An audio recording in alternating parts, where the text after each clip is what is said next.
በየመንገዱ የወደቁ የላስቲክ የውሃ ሃይላንዶች እየለቀመች ልጅቷን በሚሊዮን የሚቆጠሩ ህዝቦች የኩራት ምንጭ ያደረገች ይቺ ድንቅ እናት ማናት?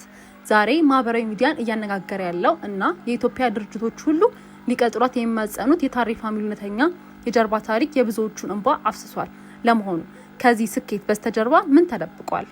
በየቀኑ ማህበራዊ ሚዲያ ላይ ስንጫወት ስንቀልድን የተለያዩ አስቂኝ ቪዲዮዎች ስንሰራ ታዩናላችሁ። ብዙዎቻችሁ ታሬ ፋሚሊ ብላችሁ በቤተሰቦቻችን ፍቅር ትቀናላችሁ፣ ትመርቁናላችሁ።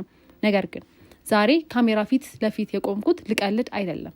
ዛሬኛ እዚህ ደረጃ ላይ ከመድረሳችን በፊት ስላሳለፍነው እውነተኛ ህይወት ስለ እናቴ ታላቅ መስዋዕትነትና ስለ አባቴ ፍቅር የራሴ ሙሉ ታሪክ ልነግራችሁ ነው። ይህ የዩቲዩብ ቪዲዮ ብቻ አይደለም፣ ይህ የኔ ህይወት ነው። ብዙዎቻችሁ በቲክቶክ ላይ እናቴ ሃይላንድ ለቅማ ያስተማረችኝ በሚለው ቪዲዮ አይታችሁኛል። ያ ታሪክ ለእናንተ አጭር ቪዲዮ ሊሆን ይችላል። ለኔ ግን የየቀን ህመሜ ጥንካሬ ነው። እናቴ እኛን ለማሳደግ ለቁም ነገር ለማብቃት እና ለማስተማር እዚህ ደረጃ ላይ ማድረስ በየመንገዱ የወደቁ የባዶ ውሃ የላስቲክ ሃይላንዶች የለቀመች ፀሐይና ብርድ የተፈራረቀባት የከፈለችው መስዋዕትነት ቃላት አይገልጹትም። ሳይኖራት ያኖረችኝ ለራሷ ሳይኖራት እኛን ያለበሰችን ውድ እናቴ ናት። በቪዲዮቻችሁ ስር ሳይኖራት ላኖረቻችሁ እናት ክብር ይገባታል ብላችሁ ስትጽፉ እንባዬ መግታት አልችልም ነበረ። የትግላችን ታሪክ በእናቴ ብቻ አይበቃም። በአባቴም ውለታ በህይወቴ ውስጥ ትልቅ ቦታ አለው። ከ11 ዓመት ረጅም መለየት በኋላ ወደ ሀገር ቤት ተመልሼ አባቴን ያገኘሁበትና እሱን ሰርፕራይዝ ያደረኩበት ቀን በህይወቴ ማድረሳው ትልቅ ታሪክ ምዕራፍ ነው። አባቴን እቅፍ ውስጥ ገብቶ በደስታ ሲያለቅሱ የትናንትና ድካማቸውን ሁሉ እንደ ጉም በኖ ጠፋ። ተመልካቾችም ያሰብሽው ሁሉ ይሙላልሽ እያላችሁ የመረቃችሁ ምርቃት ሁሉ ፈጣሪ ሰምቶኛል።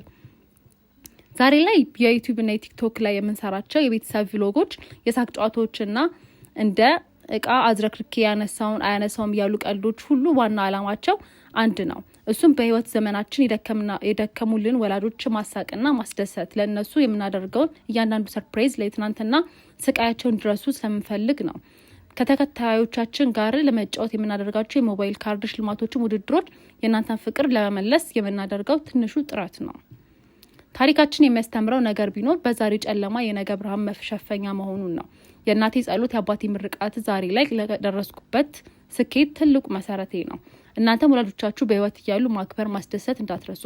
ሁሌም ከጎናችሁ ስለሆናችሁ በጥሩ ኮመንት፣ በጸሎት እንድትደግፉ ተከታዮቻችሁን በሙሉ በራሴ በቤተሰብ ስም ከልቤ ያመሰግናለሁ። ይህ ቪዲዮ ከተመቻችሁ ላይክና ሼር በማድረግ ሰብስክራይብ እንድታደርጉ እመኛለሁ። በሚቀጥለው ቪዲዮ እስክንገናኝ ሰላም ሁኑልኝ።